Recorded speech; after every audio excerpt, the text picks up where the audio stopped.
some things that people don't really talk about when it comes to women's health, and I'm going to be talking about 5 of them, okay? So stay tuned.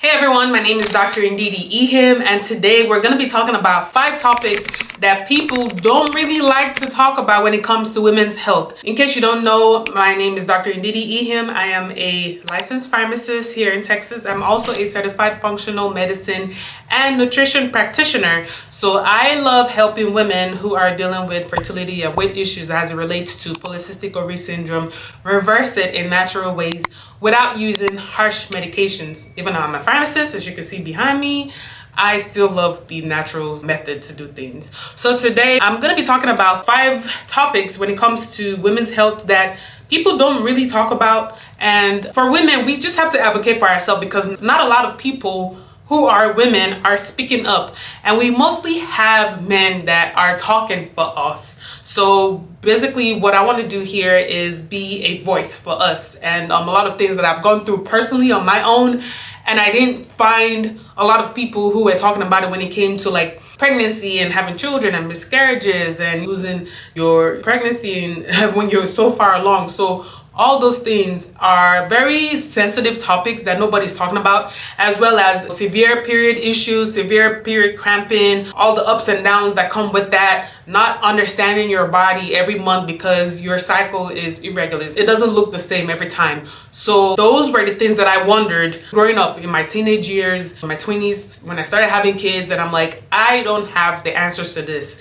And sometimes you could only go so far with like looking up things online, but you don't find all the answers. So today I made a note, so if you see me looking down, it's because I don't want to forget anything. So the first thing that I want to talk about, especially for people who start looking at like, okay, where do I even start with this whole thing? And for me, this was a very sensitive topic for me because I didn't grow up with my mom.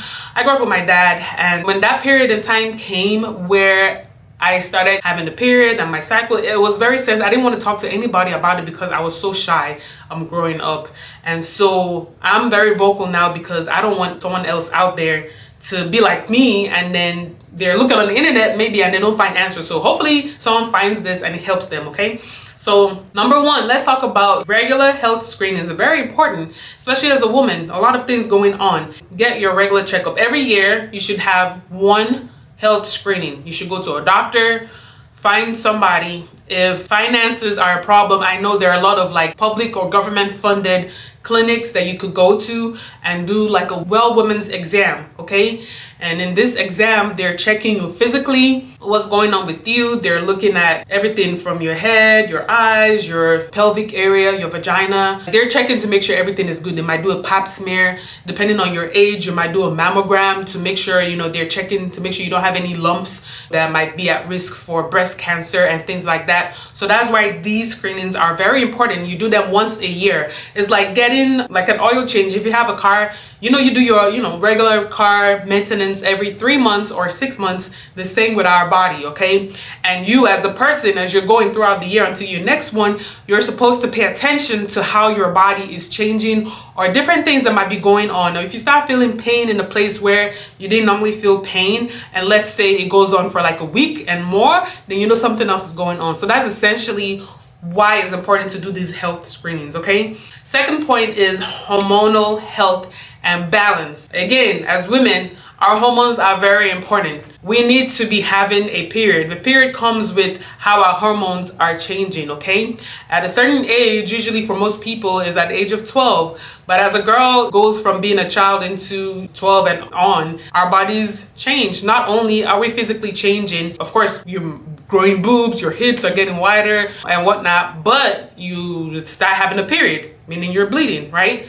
This happens every 28 days and it's supposed to last for 5 to 7 days, just depends. And some people, their period might be heavier than some, and some people, it might be light. Depending on that, that's where things start getting a little bit funny, right? For me, my periods were extremely heavy and extremely painful. I did not like it at all. And I couldn't understand why I had to go through this because nobody else around me was having the same issues. So my situation was a little bit different. This is where I would have needed someone to guide me, to show me, okay, this is how often you need to change. change, you know, when you're bleeding, because your bleeding is so heavy. This might be what's going on. It was hormonal imbalance. Something was higher than the other, right? And so that's why you need to keep your eyes out for like things and changes as they're happening. So our face is changing. So like, even if you're breaking out, like cystic acne could also be a sign of hormonal imbalance. And you're thinking, oh, every time I have my period, I break out. But for some people, it's year round. Like, they constantly are breaking out every single day. So that's a problem, and that could be a sign of maybe PCOS, like I talk about all the time on this channel, or thyroid issues, even menopause. So women, it's so many things. We start off young, where we start having periods, and then it goes to the point where okay, time to have children. Let's see what our hormones are doing, and then afterwards, then we have to be looking towards older age, where it's menopause. And menopause is waiting for everybody. It's the light at the end of the rainbow. It's waiting for you. And so a lot of people get to that and they don't like it. It's horrible. Hopefully we don't have so much of a bad time. Maybe by that time we get there, things might have been different. There might be some things that we could do to improve it. But I've seen a lot of women who go through it and it's crazy. They're like going nuts.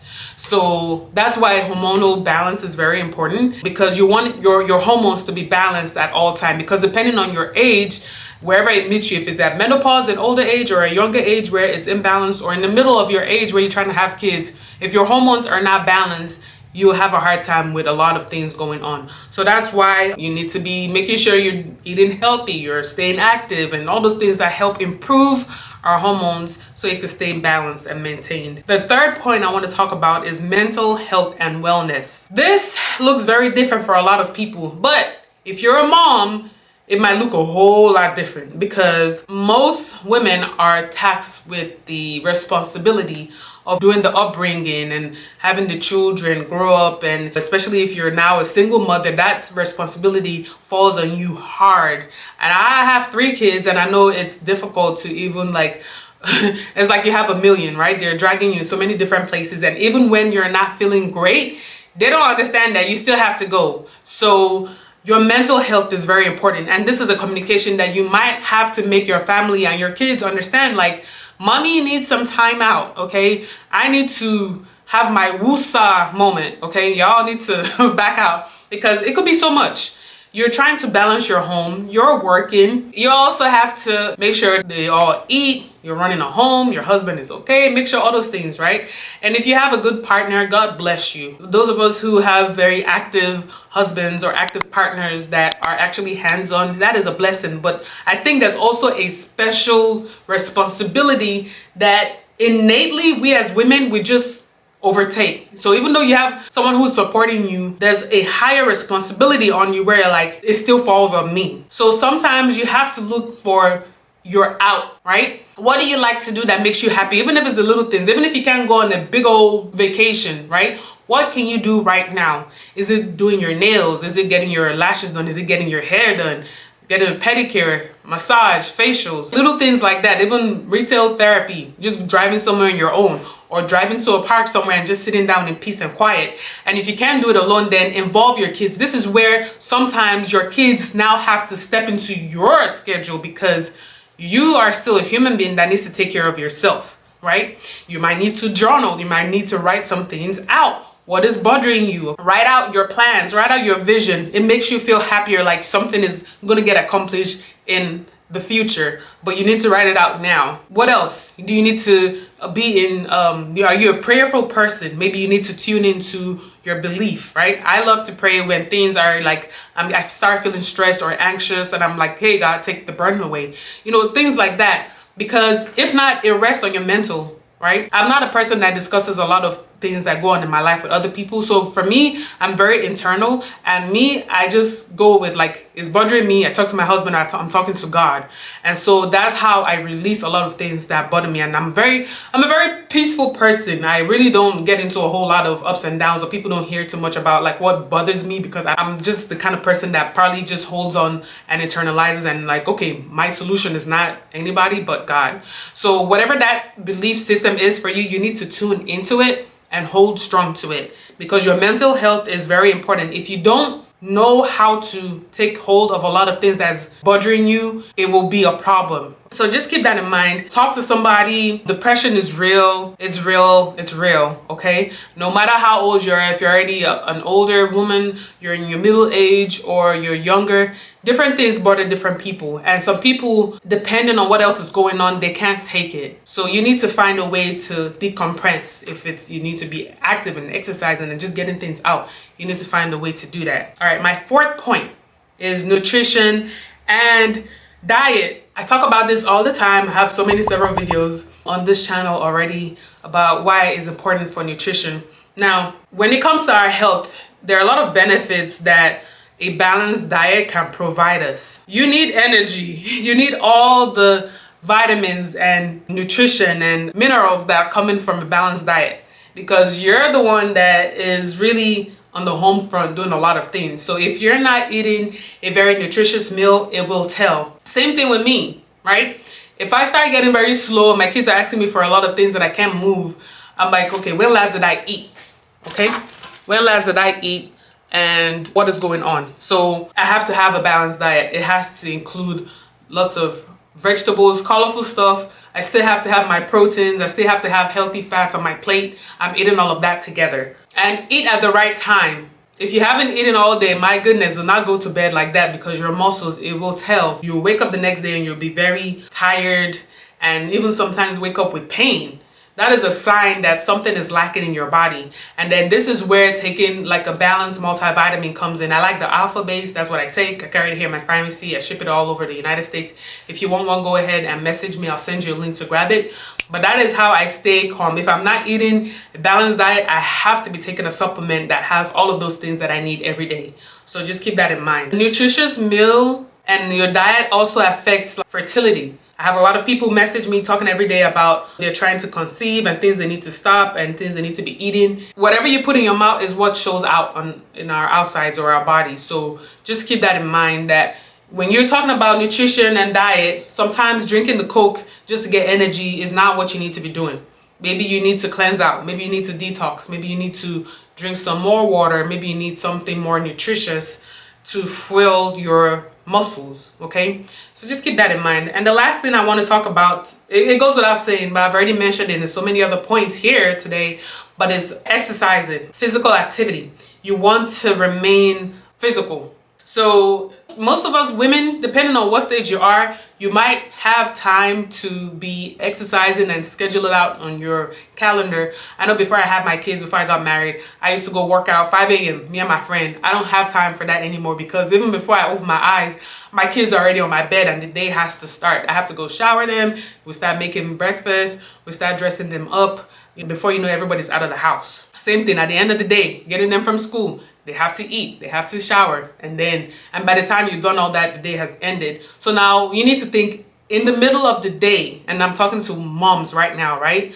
People who are still taking care of kids that are very dependent on them still, because this is where my life is right now, so I'm talking to you. In the middle of the day, what do you do that you could make sure you're staying active? So maybe instead of going down the elevator, you could use the stairs. So maybe instead of sitting all day at your office desk, you could stand up sometimes, walk up and down for your lunch or whatever, walk around the office, come back. Little things, even sitting at your desk, if you get like little weights, you could just keep doing this just so that you're moving. If your work doesn't require you to be so active, and if your work does require you to be active, be thankful, because that means you're getting in some form of physical activity that you probably wouldn't have gotten on a normal basis. But the best thing is for you to actually have a more scheduled and controlled time that you work out. So if you have time and you could loan 30 minutes of the day to yourself, 5 days a week, then do that. Look for the kind of activity that you like. Is it dancing? That is a form of exercise. Don't discount that. If you like music, put the music on and dance. Very simple. If you're an outdoorsy person and you'd rather go outside, schedule that in and go outside. At the end of the day or the beginning of the day, do that, okay? When it's not so hot so you don't burn. But these are little things that you could do to keep active. Even if you're taking care of like little babies. I remember when my kids were so little, even now my last born, he's still a little bit little, but he's growing. But I use them as my weight training. I carry one, I carry the other one, and I'm moving them and they're laughing and they're having fun, but I'm using y'all to stay active because I still need to maintain my health and maintain myself. I'm on a very active mission to not let myself go as a mom or a wife just because I'm like, oh, I have kids now, and I'm like, oh, whatever.